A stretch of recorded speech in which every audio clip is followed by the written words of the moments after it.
And welcome back to another episode of the Colin Thompson Show. I am your host, Colin Thompson. I appreciate everybody tuning in to another episode. Again, brought to you by Not For Long Media. We appreciate everyone's support. Army Navy is coming up this weekend. We had Harry Mays on the show to talk about NIL, Deion Sanders, college football playoff, Heisman Trophy finalists. Harry has been a mentor, a friend, part of our Not For Long media company with OGs. So a lot going on in the world of college, pro sports, the holiday season, Thanksgiving, Christmas is coming up, Hanukkah for those who celebrate that as well. We're wishing everybody happy holidays here at Not For Long Media. Guys, I want to jump right into it. Our Bus One members this week, brought to you by Fudge Kitchen, the original Fudge Kitchen, fudgekitchens.com, shipping fudge and sweet treats across the country. The saltwater taffy, all the chocolates are perfect for the holiday season, for birthdays, for Hanukkah, for Christmas, whatever that may be that you celebrate. New Year's, Fudge Kitchen is the perfect gift. I don't want to say unusual, but the fun gift that brings back a lot of memories. The smell of the Jersey Shore, the smell of the beach, the feeling you get when you pull into town on vacation or if you live there. It's a special place. So, again, the Bus One members this week are brought to you by Fudge Kitchen, fudgekitchens.com, shipping fudge and sweet treats across the country. The Bus One members this week is you guys, those that are listening, our followers. We had an awesome year at the Colin Thompson Show. We have doubled and some our following, which has been great. That's just on downloads alone. Not For Long Media, we have 5 shows. My show, the Colin Thompson Show, Geez, which Harry Mays joins us later with Jason Martinez. We have 2 Girls, 1 League, which is 3, 4, 5 women fully running from soup to nuts, a football podcast that's talking about football and lifestyle, and they get into their personal lives. They're talking fantasy football. They're talking a little bit of gambling. They're talking a little bit about what to expect this weekend, things they've been disappointed with, things they like, their favorite team. So 2 Girls, 1 League, check them out. Breaking Bats podcast, our baseball podcast, tons going on in the free agency world right now of baseball. Obviously, we talked about Trey Turner with Harry Mays coming up here, him signing a record deal with the Phillies, 11 years, $300 million.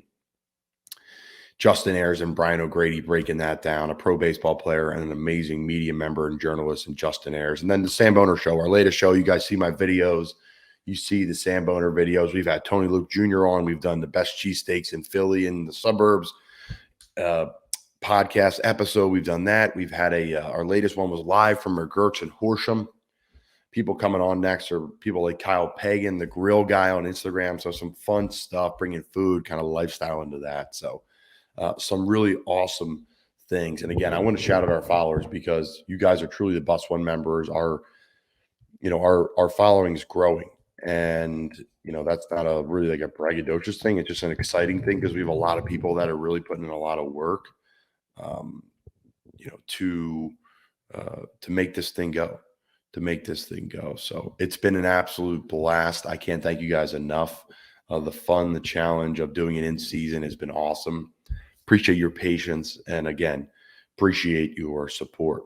A fellow Bus One member this week to our followers is, let's see. I'm going to probably edit this out here, but it looks like, okay, the internet internet's good.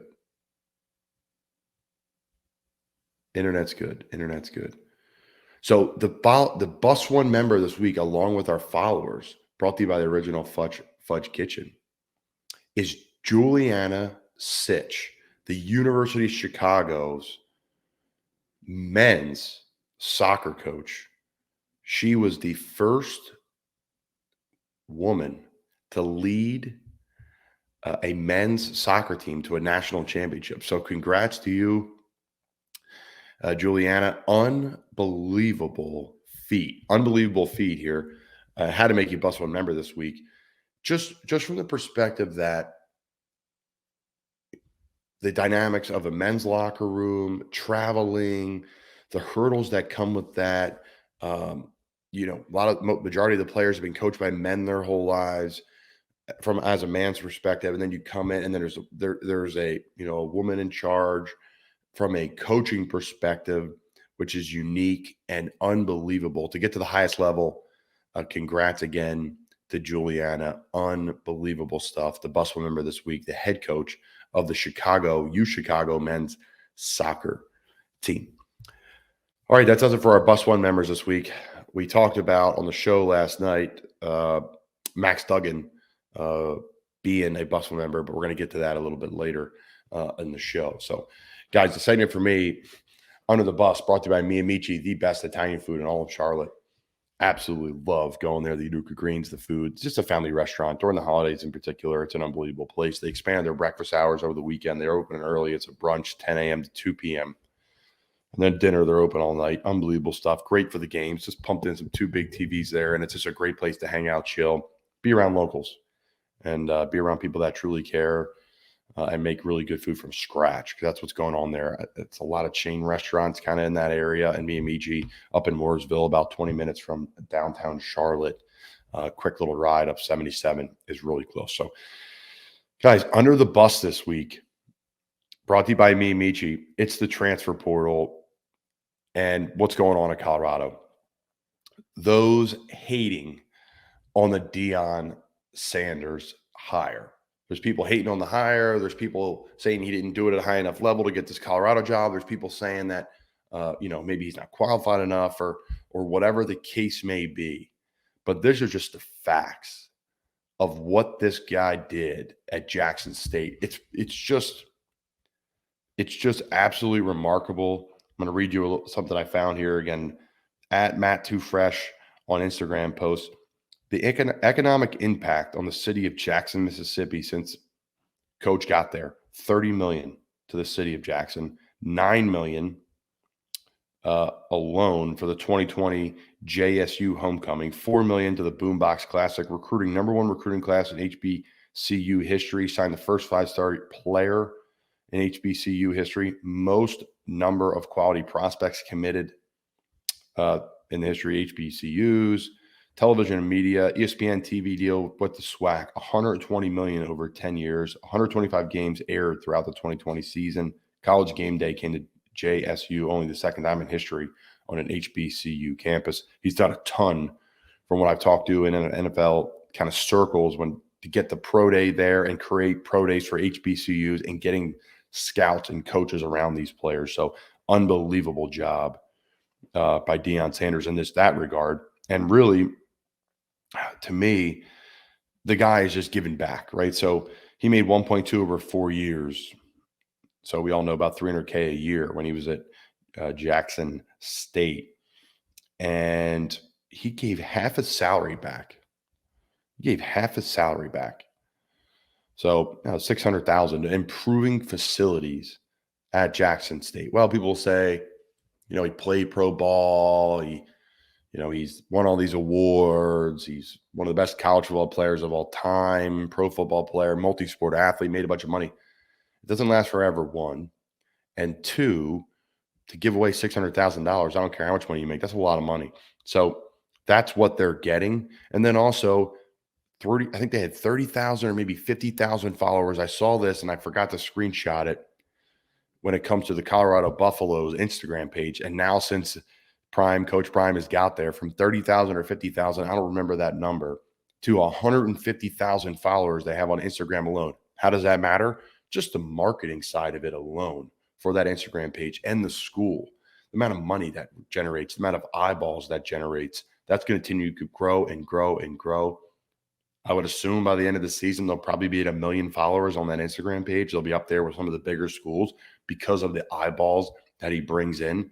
So again, I'm throwing the people under the bus that don't think that's the right move. That has nothing to do with just the football side of things and the things he did in HBCU and the recruiting process and the things that just haven't gone right at Colorado. So to me, it's the ideal hire. Absolutely love the hire. And then the whole transfer portal thing, which I'm going to get into here in my matchups about the transfer portal world. But I love, honestly, kind of his brutal honesty that he went to the players. A lot of people were kind of turned off by that and thought that was a little harsh. But listen, that's how it goes. How do you think it goes in a lot of meetings one-on-one or even as a team? That's how those conversations are had. That's how those kind of threats are had in the business world. If you're in a staff meeting in the business world and someone's like, hey guys, you got to get your crap together or you're going to be shipped out. That's just fact. That's how it goes, especially in big business, which is college football and the job that he get paid a lot of money to do. So he's going to put his best foot forward to do it. And honestly, a guy like Dion, he's kind of built for that job when it comes to all the things it takes to be a college football coach nowadays. Coaching, he's done it, but now it's player evaluating, transfer portal. He's bringing players in, and it's Louis. So again, bumping the social media, giving back to the community and the school, unbelievable. Doesn't have to do that. The things he did at that HBCU are unbelievable. His brutal honesty to that team is what happens. And it just got filmed and people see that. Maybe a little harsher than maybe people expect it to be, or a little harsher than maybe a little bit of reality is. But hey, man, that's college football now. It's a different world. It's a different landscape. And that's going to take me into my matchups. Again, guys, everyone under the bus is brought to you by Amiche. If you're under the bus, you need to brighten your day up. Go to Amiche, the best Italian food in Charlotte, North Carolina. All right, I'm going solo today, so I need a little sip of water here to slow things down. Again, appreciate you guys tuning into my show. Looking forward to getting you over to Harry Mays here in a little bit, where we had some fun. We BS'd and had a good time. Okay, guys, the matchups brought to you by Wealth Advisory Services. If you don't know them, you should. I've been talking about Wealth Advisory Services for a really long time, and they've been with us for a really long time. They've been with us since day one.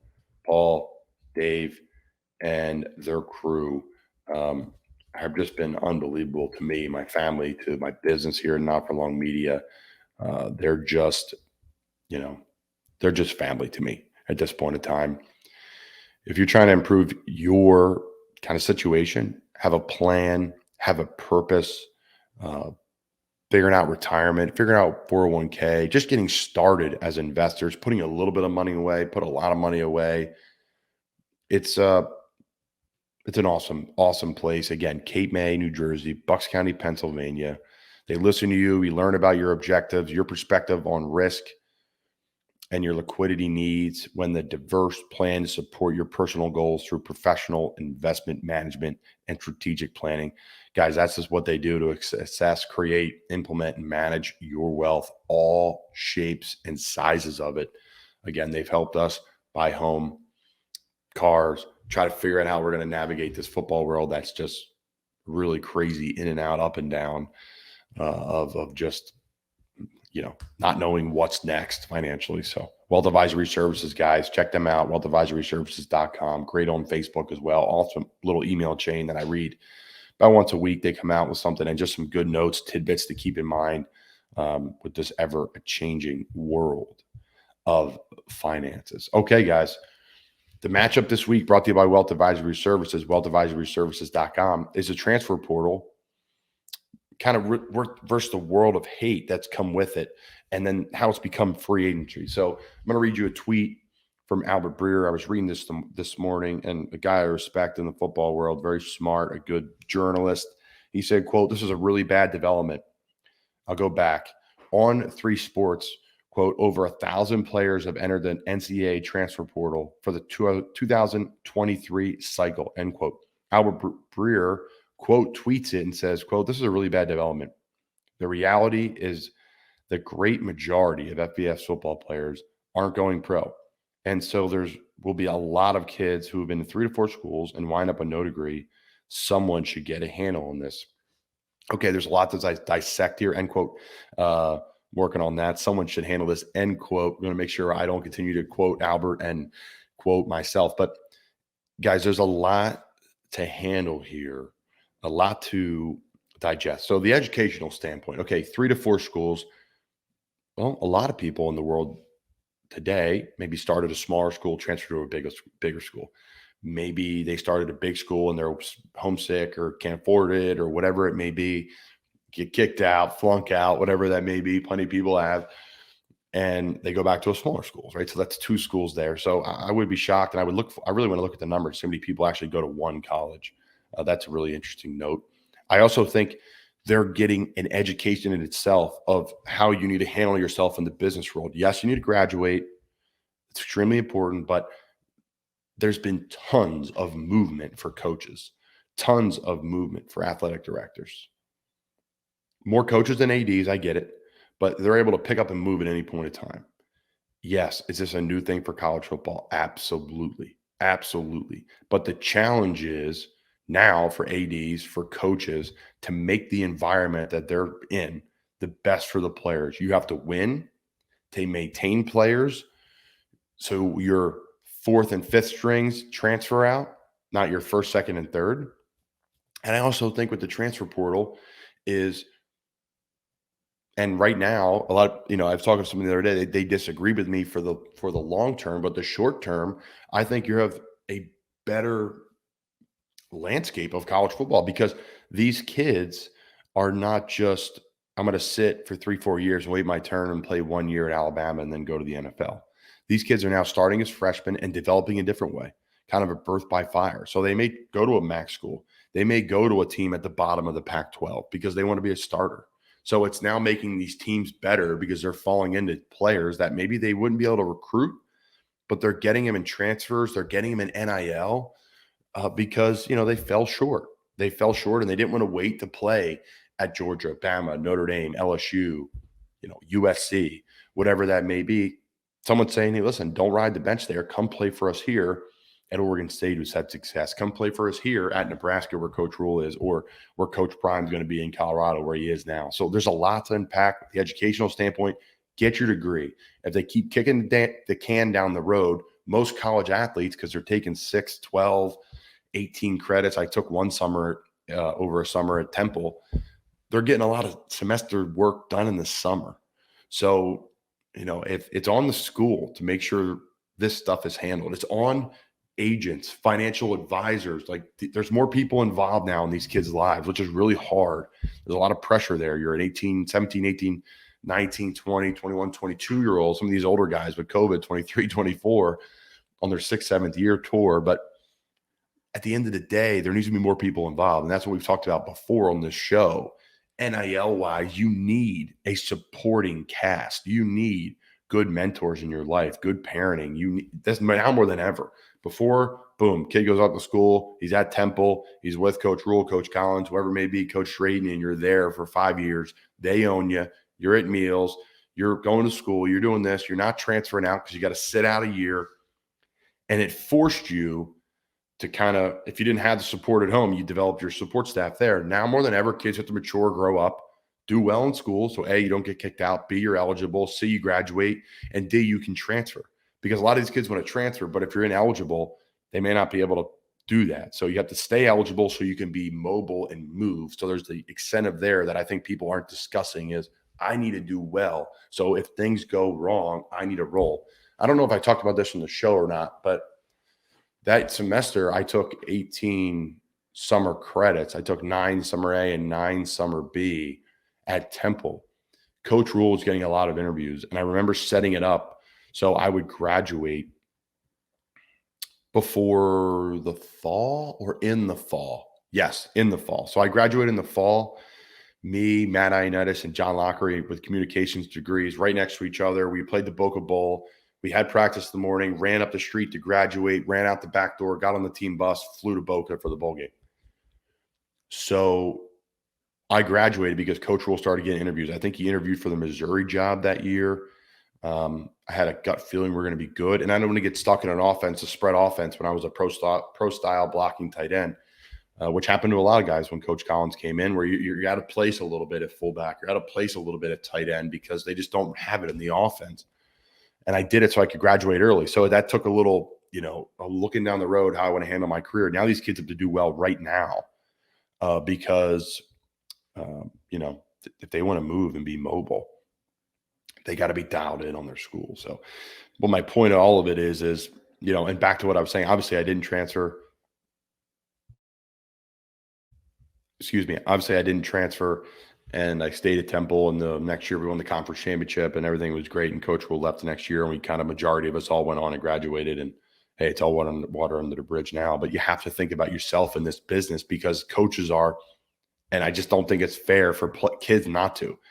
It changed years ago when we started paying coaches tons and tons of money, and people started poaching other coaches and just taking them out. So people can't just sit here, like, and they do, and they got the guns pointed at each other, the Spider-Man gift or the GIF, excuse me, and they have that in the office where they're all kind of pointing at each other with the, imaginary guns in their hands. Like, is it the chicken or the egg here in college football? Like, when did this all start? Well, do we blame NIL? Do we blame coaches' movement? Do we blame the NCAA, which is what everybody wants to beat up because it's just been poorly handled over the year? I do agree with Albert. There needs to be some reeling back, but I also agree that this is good for the players. Like, yeah, sure.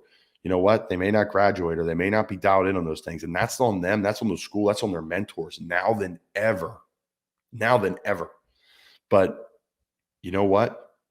This is reality of life. This is reality. When kids go to school, when you're, Becky Smith and Joey Johns, and you're at whatever Temple or Penn State or these schools, you got to be a grown-up. You got to take yourself to class. You have to graduate. You're paying the bill. Your parents are paying the bill. You're going to owe college loans for life, whatever that may be.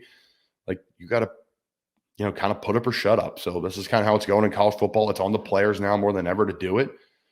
And if you're incapable of doing it, then you're not going to make it. You're not going to make it to the league anyway. So, yeah, it's going to be interesting to see. It's going to be on the coaches. It's going to be on the ADs. And most importantly, I think it's going to be on the coaches empowering the academic advisors more now than ever, because they're really important to these kids' success. Whether they start at Temple and transfer to Colorado and then transfer to Colorado State, you need a good academic advisor. You need people in your corner rooting for you. So that was a lot to unpack there. I kind of rambled on about it, but there's always going to be movement.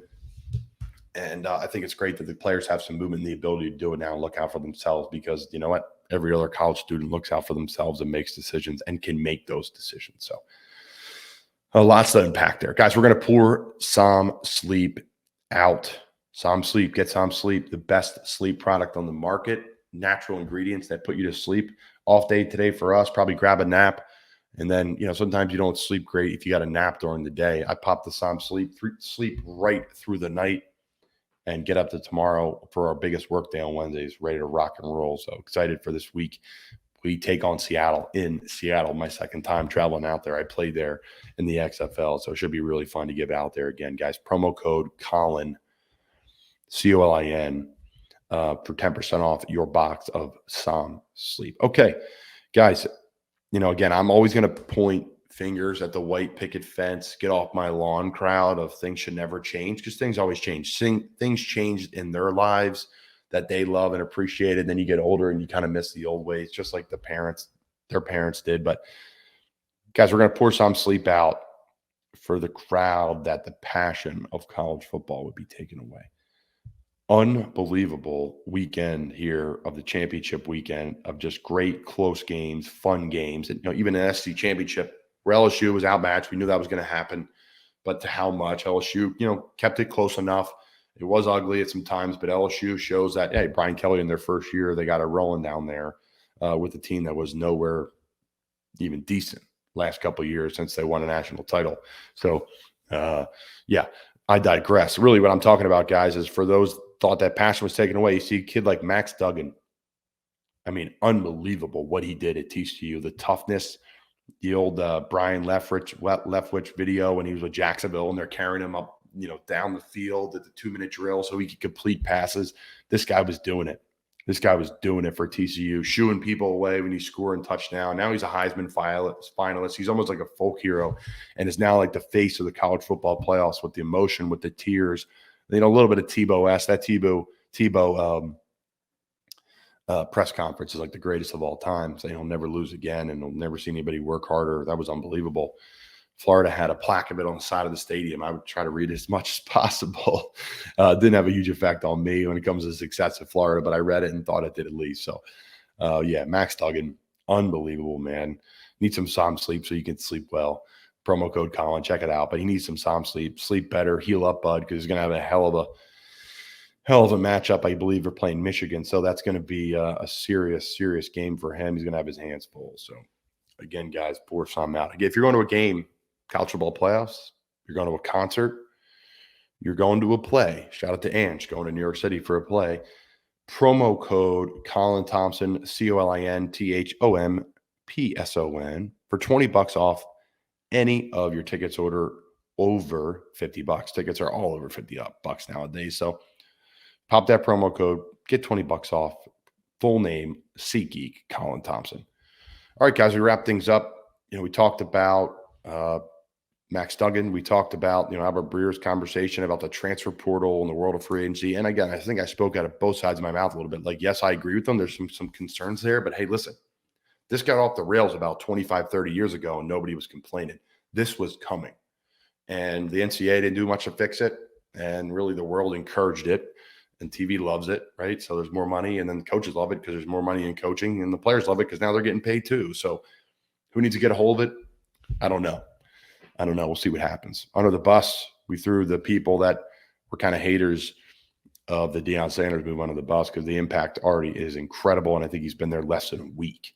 So, unbelievable what's going to happen there. All those players in the transfer portal, we'll see what happens there. Free agency, it's going to be a hell of a run. Looking forward to seeing what he and Coach Rule do. And then they face each other week 1, which is really cool, guys. Bus 1, our followers, and Juliana Sitch for becoming the first women's coach. I'm struggling today with my words. First women's coach to win a national championship while coaching a men's soccer program. Harry Mays will join us later. But, guys, most importantly for me, this one is a special one. The bar of the week this week, like I said, this one is a real special one to me. The Red Fox Lounge. It's in Peddler's Village. It's in the Cock and Bull, right to the right-hand side there. There used to be a kiosk there or some kind of table there where it was like a greeting room with this beautiful fireplace. And the gentleman by the name of Curry Thompson, my brother, with Cedar Row Designs, his business, shout out, created the Red Fox Lounge and did a beautiful, beautiful, beautiful job in designing just unbelievable place, along with Craig Forbes, Pat Jaggers, and the LSL Brands team. They did an amazing job putting this thing together. They really did. And the Red Fox Lounge is a place when you go to Peddler's Village. For those that know, it's located in Haskell, Pennsylvania, in Bucks County, right near New Hope. Just beautiful during the holiday season. I grew up there. We used to turn the lights on there when I was a kid. My mom has retail stores there, multiple. So it's been just a fun place for me to kind of grow up to and go back to on the bye week. So the Red Fox Lounge is our bar of the week this week, brought to you by Cedar Row Designs. Check them out, guys. Unbelievable interior design and designed all of our houses, all the stores. And that is my brother, but he does unbelievable work. So, all right, let's rate it. Cold beer and great drinks. I love the cocktails, 4 out of 5. The drinks were great. The beer was cold. Absolutely loved it. The fireplace, the ambiance in there, the seating, you can see the lights from everything in there. It's just perfect for the holiday season. If you're going to dinner, if you're going shopping in the village, you have to stop by. It is tremendous. The fireplace is so big and so hot. It radiates throughout the whole place. So perfect place to warm up. Get a hot drink, get a cold drink, warm yourself up this holiday season going to the Red Fox Lounge. You got cold beer, good drinks, 4 out of 5. No TVs. So we're going to put a 4 out of 5 just because the overall ambiance is tremendous. You don't want a TV in there. It's just stunning. Guys, the food and ambiance is a 5 out of 5. They have great little snacks. They have great little appetizers to get you through with your cocktail, get you to dinner. That's a great restaurants right there. You got the Cock and Bull in that building. You have Hart's Tavern right there. You have Earl's. You have Buttonwood. There's plenty of places to eat and drink, but this is by far the best place to grab a cocktail in Peddler's Village. And then the service was great. 5 out of 5. They're running around and they're doing a great job. So an 18 out of 20 for the Red Fox Lounge. Just the ambiance, just the overall presence of the place is magical. Curry and the team did an amazing job there. So shout out to everybody involved because truly, truly, it's a great place to hang out, grab a cocktail, warm up in the holiday season. Guys, shout out to our friends at Actions Over Words Apparel.com. They're donating the proceeds of whatever you purchase to the charity of their choice. They're always supporting unbelievable cancer foundations. Just tremendous job from our friends over at Actions Over Words. Shout out to you, Alec, and your team. So, guys, that does it for me. By myself today, solo. Sorry for being long-winded, stuttering a little bit. Really looking forward to the Army-Navy game this weekend. Go Navy, beat Army. I've had the pleasure to work out at Navy now that we live in Annapolis and know some of the people in that building there. I played against Navy a bunch. I played against Army as well. Lost to Army. Let's see. I lost to Army once in 2016 season to open the season. We lost, and then we end up running the table just about after that and winning the championship. And then beat Navy in the conference championship. Lost to Navy in 2014. So we live now 100 yards from the Navy football stadium, and big time Navy football fans, as well as obviously Temple football fans. And yeah, got to vote for Navy this week. Shout out to Uncle Ken, Navy graduate in 81, fighter pilot, F-18s, and Persian Gulf, and a few other wars. So we're a big Navy family. Looking forward to the game. Thank you to all the Army and Navy members for your service to this great country. So again, guys, I hope you enjoyed the Harry Mays interview. Appreciate all your support, and I hope everyone has a healthy and safe holiday season. Go Navy, beat Army. All right, everybody, what is going on? Welcome back to the Colin Thompson Show, brought to you by Not For Long Media. We are joined by a special guest here, December 5th, coming out the week of December 5th, the great Harry Mays. How you doing, Harry? Doing great, Colin. Glad to be here, man. Just wrapping up a big season in college football, and the NFL had off a great weekend in the NFL, and you start to grind down these final 5 games, to figure out this playoff picture in the AFC and NFC. It's getting good. It is getting good. It is getting good. And you know what? It's crazy. Carolina's been a really tough year. We've had departures. Baker Mayfield gone today. Christian McCaffrey. Coach Rule. It's been coaches, assistant coaches, players. But we're right in the thick of it, which is really crazy to say, for our division. So we're excited in Carolina, and we're looking forward to what's next there. So, okay, but you mentioned a lot of great things there. And are you the get off my lawn guy, keep it the old ways with this NIL and the college football playoffs, and you miss the bowl games, or are you into the way things are trending? Because I don't want to say positively trending, but the way things are trending in college football. Yeah, I mean, we're going to have a 12-team playoff here before you know it, and that was just finalized last week. And I think that's a good thing. I think a lot of these bowls, I mean, you can look at it, 41 bowl games are announced, okay? And Jimmy Kimmel has a bowl game. Now, when Jimmy Kimmel has a bowl game, you know there are too many freaking bowl games. All right, that's number one. I looked at the teams. There's 1,000,006 teams, and there's one 5-17. Rice is in a bowl game at 5-7. That should not be. I mean, this is to reward a good season. I know you win 6 games, you're technically bowl eligible. I guess they needed a team, so they picked Rice. I have no idea why. But, I mean, I don't watch half of them. Even if I bet them, I don't watch them because they're just not very good. And then you have the players that say, well, I'm going to skip the bowl game because I don't want to break my leg or tear my knee up because I'm going to try to get in the draft. And I get that. That's a reality of today. That bothered me at first because I'm like, damn it, wouldn't you want to be there in the Fiesta Bowl for your teammates to try to win that game? And, Notre Dame beats, whoever they beat or loses to whoever they lose to. But now, there's money is so big, and it's, these guys are trying to, put themselves in the best position to, set themselves up for the rest of their life. So I get it. If the game means nothing, essentially, unless you're playing for a championship, which now 12 teams will be vying for a championship. So, I think that's better. And you can name the bowls, whatever you want to name them, to have these playoffs and whatever. But I think it's better for the sport. I really do.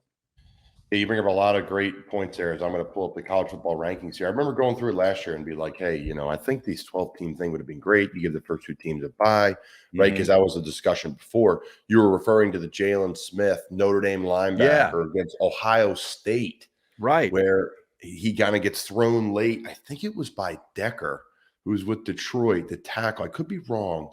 They're in Arizona. They're on that nice grass there. I could visualize it like it happened yesterday. And we played him at Notre Dame. And I remember our coaches being like, the guy's good, but he's a side-to-side, runner. He's not a thumper. And we played Notre Dame, obviously, 2015. You were doing the radio.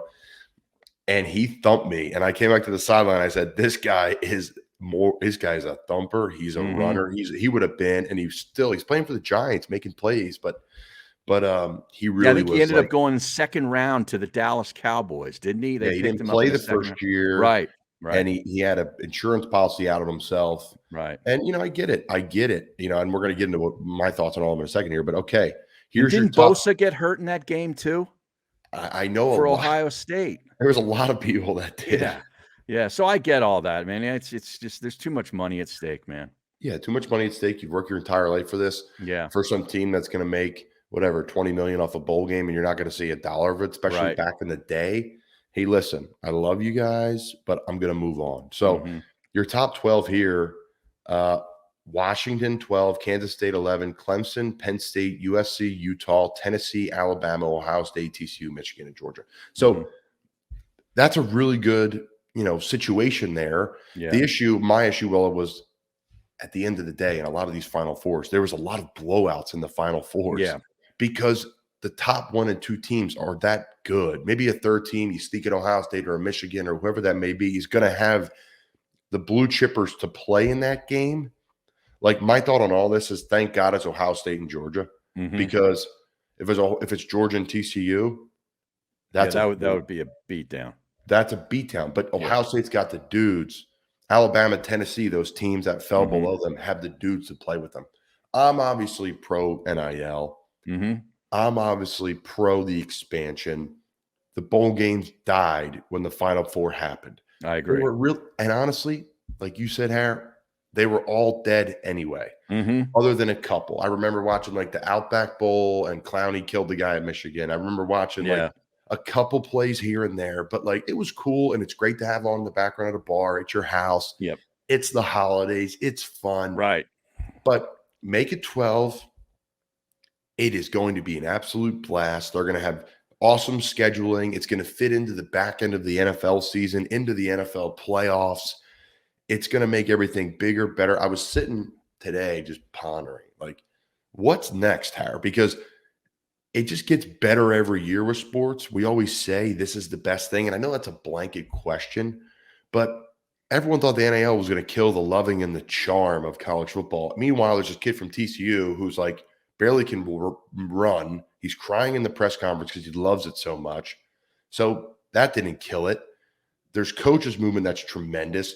This Deion Sanders stuff's unbelievable. I can't get enough of that. Like my thing, I do matchups for my show, and the matchups for the show for me today was the transfer portal versus the Colorado Buffs. Right. Did you see that, Harry? Yes, I did. I saw Deion talking to the team, and you could see the looks on some of those players where they were like, I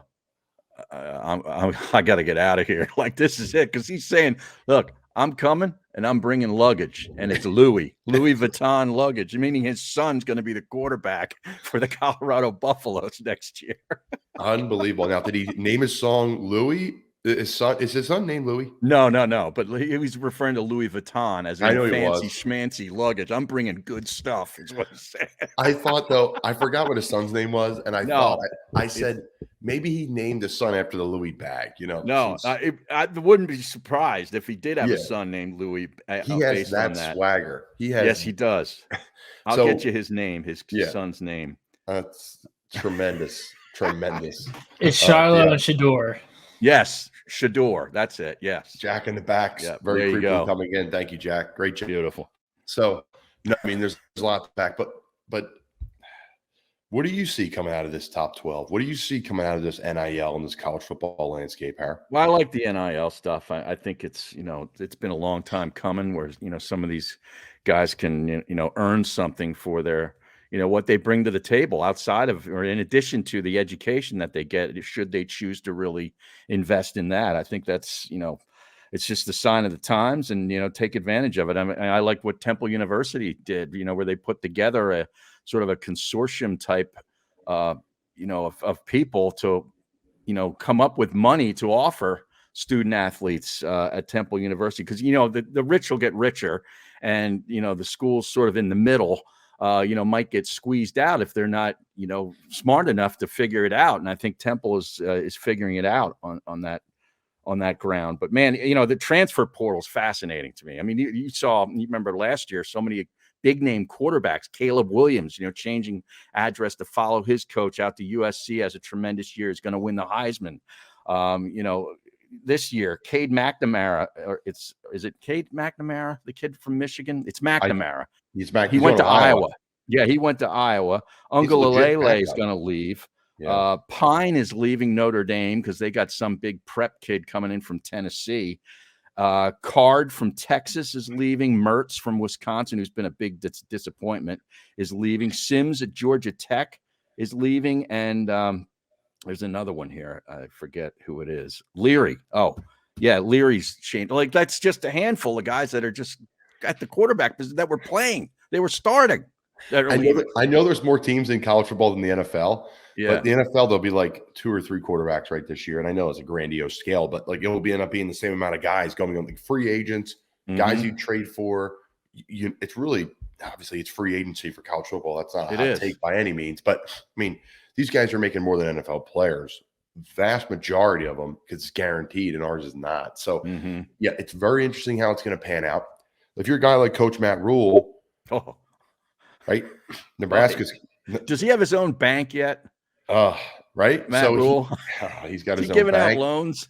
He's on radio shows. He's going nuts. He's like breaking free now into the new college football. Yeah. And honestly, he's going to be able to go in and pick players because of the money, the NIL, the recruitment that they have. Yes, they're great coaches there. They will develop. But like, okay, now it's like, here's what I can offer you as a coach, and then here's the finances. I'm just talking college football in general.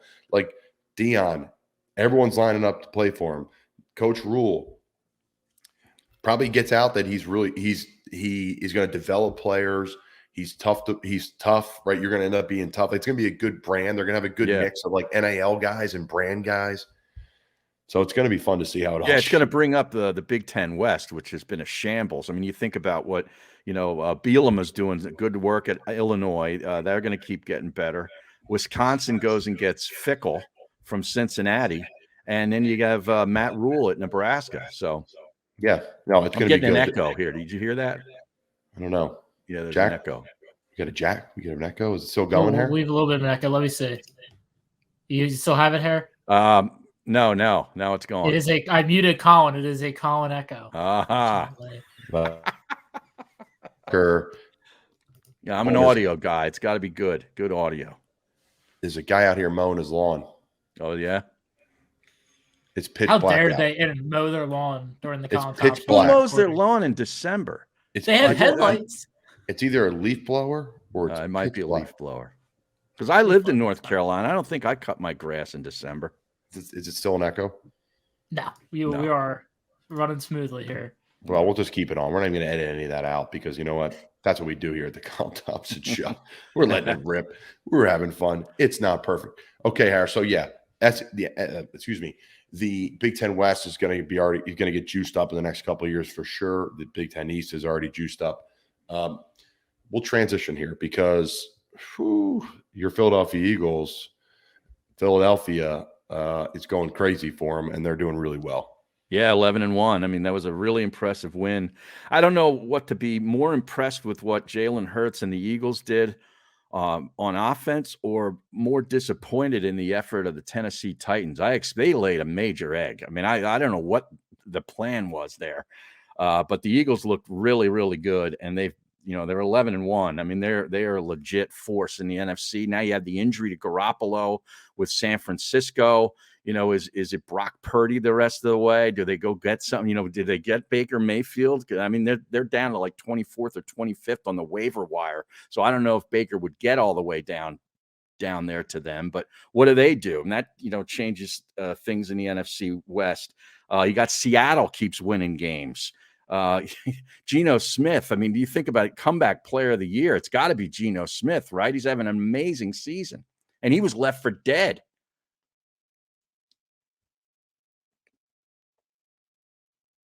Colin's muted.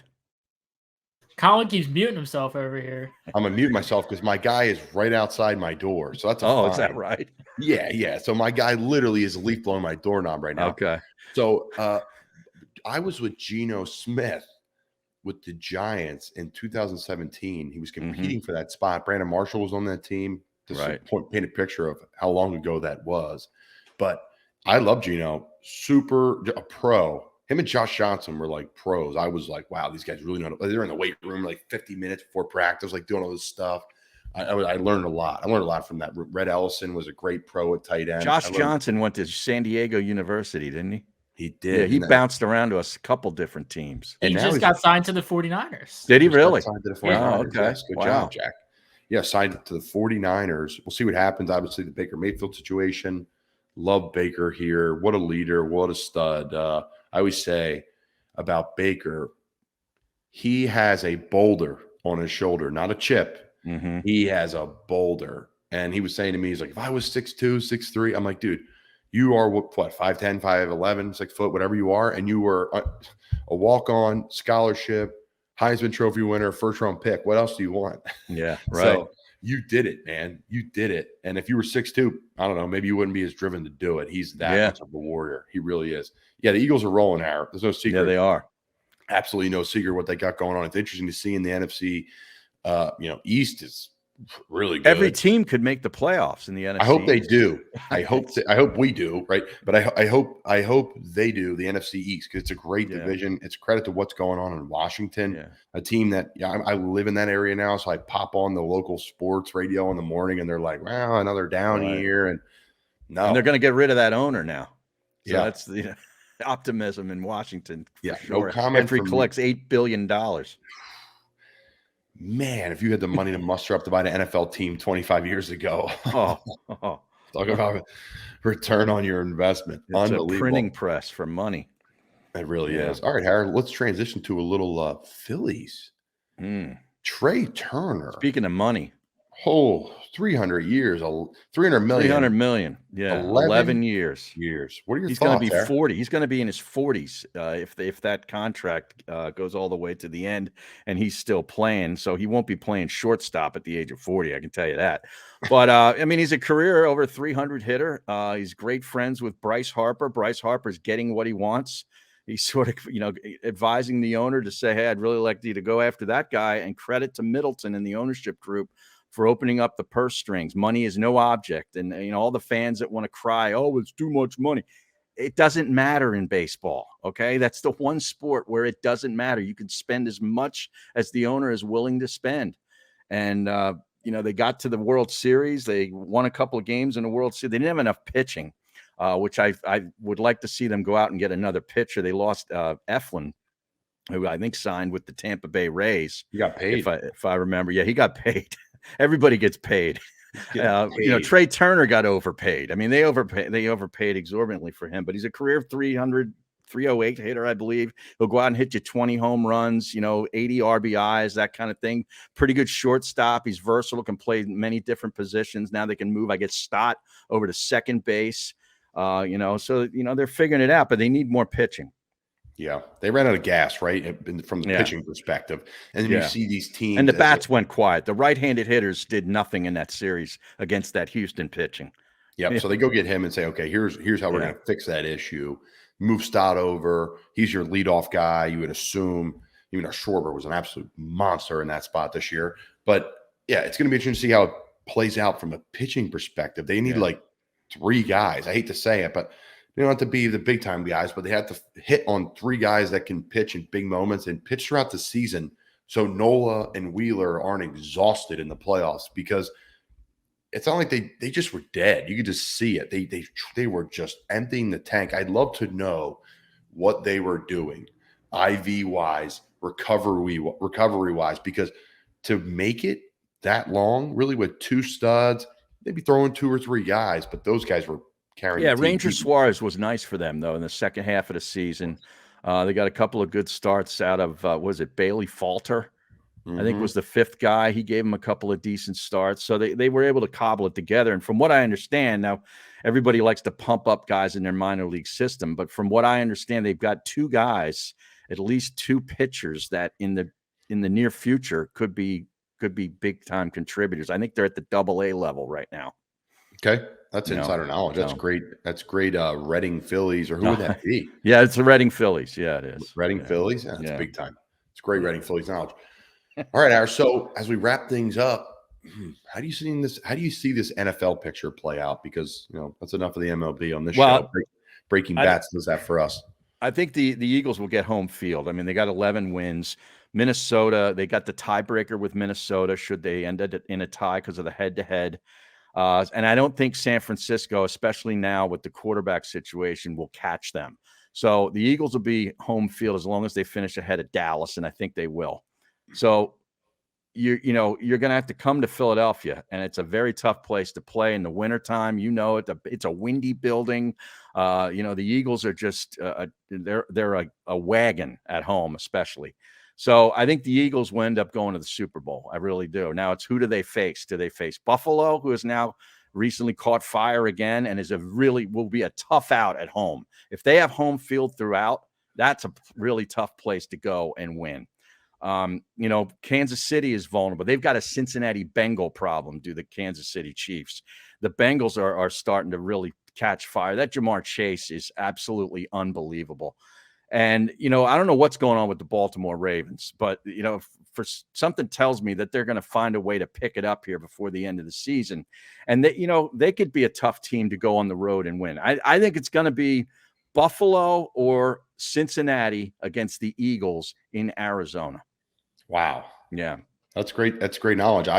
You bring up some really good points there. And the number one point is this. There's going to be the teams that are like the stalwarts, right? You named them. But who are the teams that are going to catch a little heat? Yeah. Get hot at the right time, whether a team with a not so great record, a team that has a good team, but just is waiting, like Baltimore, waiting to get it going. You're talking about a wild card team in essence, right? Yeah, anybody, because who's going to get hot down the stretch? Like Philly's going to be good, right? They're going to be the teams that are good, like are great. They're going to stay great. But who are the teams that become good to great? Like they just rolling, they're hitting their stride. So yeah, sure, wild card team. Washington's gotten hot. Now I know they had a tie this past week, but since Heineke came in there and he kind of lit a fire, although I think he's very limited. They go on the road, they're not winning a playoff game. Yeah, well, Philly's brutal. Philly's brutal playing. And yeah, I've had a lot of explaining to do to a lot of people, right? We played Houston Astros and the Phillies played the Houston Astros in the World Series, and my in-laws are from Houston, so we're talking about that. I'm trying to explain the fans. I'm like, guys, there's nothing like them. I played there in college. I was a part of that fan club, right? Not really the Eagles, but the rest of them for a very long time. My wife got a little bit of a taste of it when the Phillies came down from 5-0 to 165. I was going insane. So, Philly is a real tough place to play. It's a great place to play. I played there in college. And professionally, I'm not played there yet, but yeah, you're right. It's cold. It's not comfortable. No, it's not comfortable. You have to get comfortable being uncomfortable in that environment. You've seen some teams, right? Minnesota went there a couple of years ago, and the fans and the team got booed right out of town. That was a good Minnesota team. So, yeah. We'll see how it happens. I mean, the NFL has just been money again this year. You mentioned the Bengals; they match up really well with Kansas City, because they have the edge rushers. Yeah, their defensive front is good. They have a good front. I mean, we got smoked by them this year. I think Burrow must have completed 20 passes in a row. He's a guy he's from Ohio. He's built for the cold weather. He's a guy who's going to get better and better and better. Yeah. He's insanely accurate, and he's tougher than people give him credit for. Like, he doesn't look like a tough guy, but he is tough. Yeah, he's like a tall, skinny, I don't know. His helmet's always he's fixing his helmet always, and it's nothing to do with the kind of O-line. It's just kind of how the game has progressed for them, because their O-line will get better. Everyone's like, well, Cincinnati O-line problems aren't fixed. It's like, it's week 3. What are you talking? But that's the league. There's a lot of rage, right? Instead of just waiting, because that's how it is. So I did think that before this injury to Garoppolo, and believe me, I'm not trying to make Garoppolo sound like he's great, but he's experienced. Okay, I'm a fan of him. I am too. I think he's average and slightly above average, but with all the weapons that they have and the great defense and the great offensive line, he was good enough. Where I thought that was a team that could have come east and played the Eagles in the Link and possibly won. I had somebody ask me the other day that, and I said, I was back home, so everyone's like, "How are the Eagles going to do? Who's the team?" Well, I think the Niners are one of them that could come in, right? Minnesota, right? That the thing with Minnesota is, well, they went to Philly a couple of years ago and it was bad, right? Yeah. Now, and they were there earlier this year on a Monday night and lost. Yeah. So that will help them, that experience of playing in Philly this year, I think, if that ends up being the case. But Philly just becomes electric for the playoffs. It's just it really is. there's nothing like it, and there's nothing like it. And it's only hopefully our Owls can get better. We're trending in the right direction. Yeah, This Warner kid could be the blessing to save the program. It's amazing, Colin, where he was fourth on the depth chart at first in August, I believe. And of course, Mathis, was not performing, kept turning the ball over, fumbling. And the coach makes the move, a bold move early in the year, and elevates this kid from fourth to starter. And he just looks like he belongs. I mean, as he got better as the year, each week he'd get better. Yep. And that gets rid of the ball. He's accurate. It's a huge piece, Harry, to the puzzle. As you know, it's the main piece. So, especially nowadays with the spread offenses, and you need a facilitator. So they're going to be able to recruit. They're going to be able to develop a little bit more. Another year of turning that roster over. Yep. So I'm excited for the Owls, man. And you know what? The big juggernauts are leaving the conference. So if you can sneak a win versus, Charlotte and whoever else comes in, all of a sudden you win 8 games. You're like, all right, we're getting back. Yep. So if Temple wins 8 games a year, I think that's really good for the Owls. Yeah, me too. I mean, why can't they be the juggernaut in the new American Athletic Conference? I think they can. I really do, because of Drayton and what they do with their staff. They're just good guys. They're doing it the right way. They have connectability. The previous staff, there was none. So, I mean, it was plummeting. So we'll see what happens. Hey, who wins the national championship? Boy, I'm going to say Michigan. Ooh. I'm going to say Michigan, just because I want somebody different. I don't want another SEC team to win another title, although I think Georgia's the most talented. They're obviously the most talented group. But Michigan, I think, could go toe-to-toe with Georgia.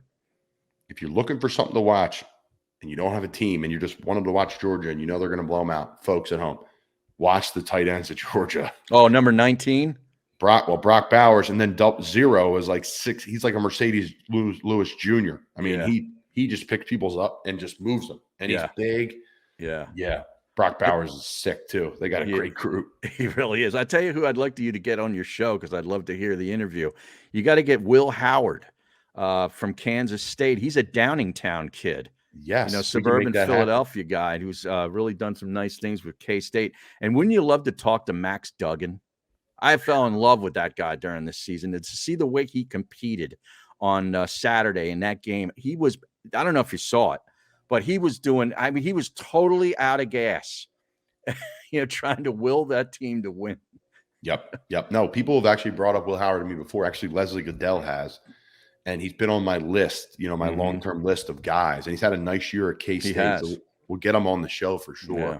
And that was my point to the whole RIP to,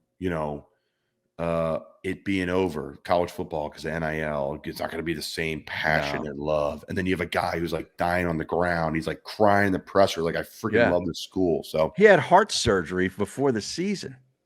Yeah. Duggan. Love it. Yeah. Warrior. He loves college football, NIL or not, nothing.